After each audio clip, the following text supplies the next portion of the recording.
IBC Tamil சிறப்பு நேரலைக்கு மீண்டும் உங்களை வரவேற்கிறேன். நம்மோடு தற்போது பாஜகவினுடைய வழக்கறிஞர் அஸ்வத்தாமன் நம்மிடையே இணைந்திருக்கிறார். வணக்கம் அஸ்வத்தாமன்.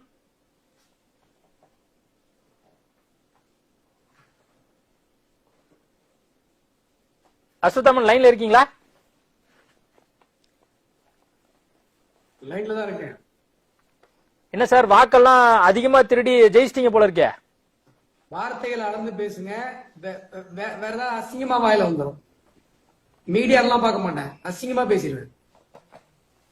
17 லட்சம் வாக்குகள் வந்து இல்ல சேனல் நடத்துறீங்களா, வேற ஏதாவது தொழில் பண்றீங்களா?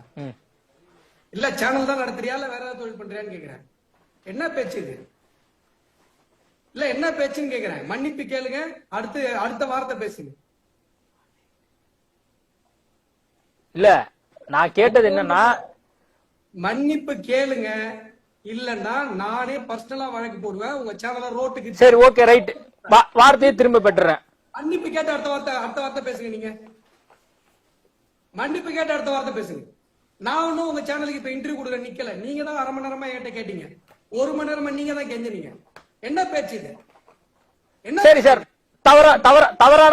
தவறான வார்த்தையை பயன்படுத்திட்டேன். மன்னிப்பு கேக்குறேன். மன்னிப்பு கேட்ட அடுத்த வார்த்தை பேசுங்க. சார், இப்ப அததான் சொல்லிட்டு இருக்கேன். நடக்கிறதே வேற. இப்ப மன்னிப்பு கேட்கலாம், நடக்கிறதே வேற.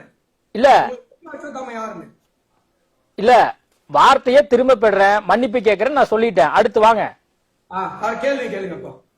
இப்ப பீகார்ல இப்ப கிட்டத்தட்ட வந்து நிதிஷ்குமார் தான் முதலமைச்சராக போறார் அப்படிங்கிற ஒரு ட்ரெண்ட் வந்து தெரியுது. அவரை முதலமைச்சர் ஆக்க விடுவீங்களா?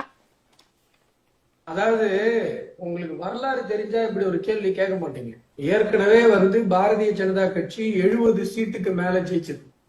அப்ப நிதிஷ்குமார் அவர்கள் வந்து